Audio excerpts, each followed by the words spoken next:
Recordemos un número que la verdad es que duele y mucho y preocupa, por cierto, porque desde el 20 de marzo de 2020 hasta el 20 de marzo de 2021, en el marco del ASPO y DISPO, se produjeron 279 femicidios, 8 transfemicidios.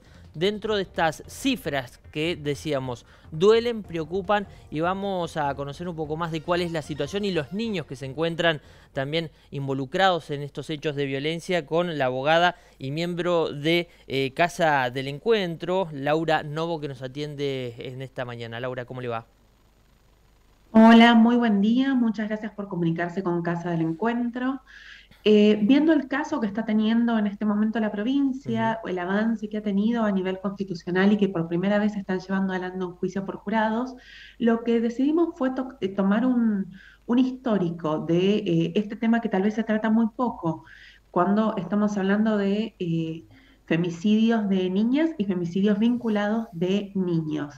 Del año 2008 hasta el año 2020 contabilizamos un total de 158 femicidios de niñas y femicidios vinculados de niños. En lo que va del transcurso del año 2021 hay un total de 6 femicidios infantiles. Esa es la cifra que suele pasar desapercibida entre un número tan alto que se está manejando y más en este último tiempo, desde que comenzó la pandemia, desde marzo Claro. del 2020 para acá. Laura, ¿cómo podemos evitar, cómo podemos luchar contra este flagelo que tenemos como sociedad? Hay una realidad y es que históricamente son las instituciones educativas y las instituciones de salud quienes tienen una alerta mucho mayor en relación a lo que es el cuidado que se debe tener de los más pequeños y pequeñas.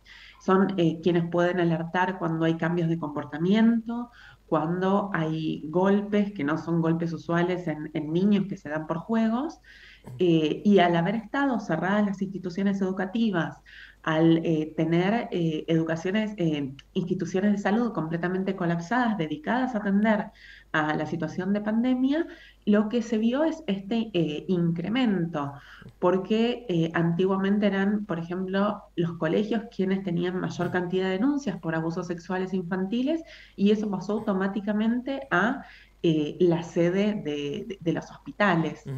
Lo que vimos fue una falla grande del sistema y a día de hoy lo que seguimos analizando son las consecuencias y advirtiendo cuál es la relevancia de cada uno de esos institutos en la vida de nuestra sociedad.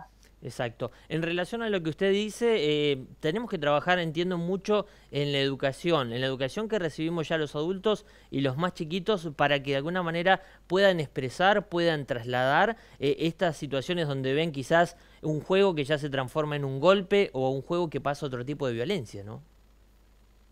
Ahí tenés mucha razón en lo que estás diciendo y separemos las dos instancias que existen a día de hoy. Claro. La primera es que haya ley de educación sexual integral en todos los niveles de educación y que no haya ningún tipo de distinción si se trate de un colegio religioso o de un colegio laico público.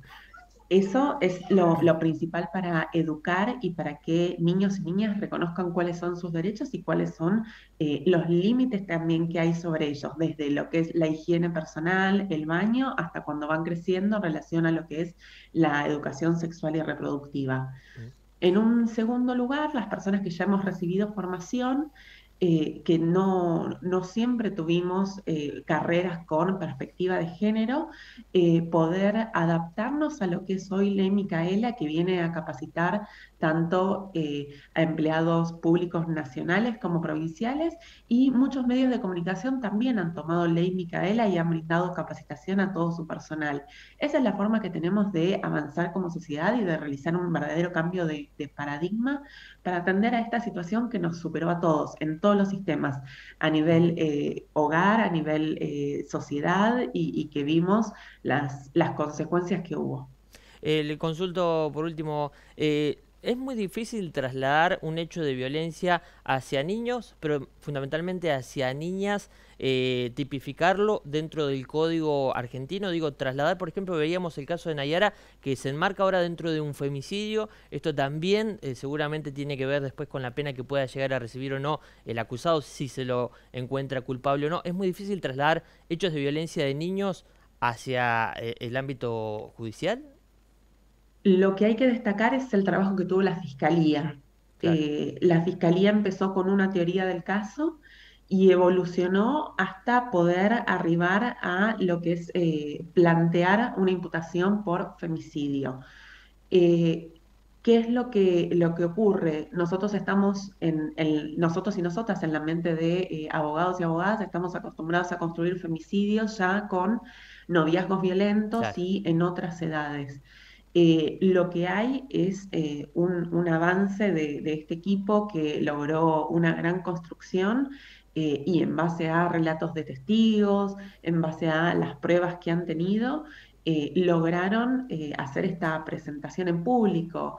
En público me estoy refiriendo por esto, porque tienen además un juicio por jurados, tienen que efectivamente haber reconocido el caso y estudiado el caso para poder presentarlo de este modo y buscar arribar a este tipo de condena. Laura, muchas gracias por su tiempo y también por, obviamente, compartir con nosotros esta mañana. Muchas gracias a ustedes, saludos a toda la gente de la provincia. Adiós, muy amable.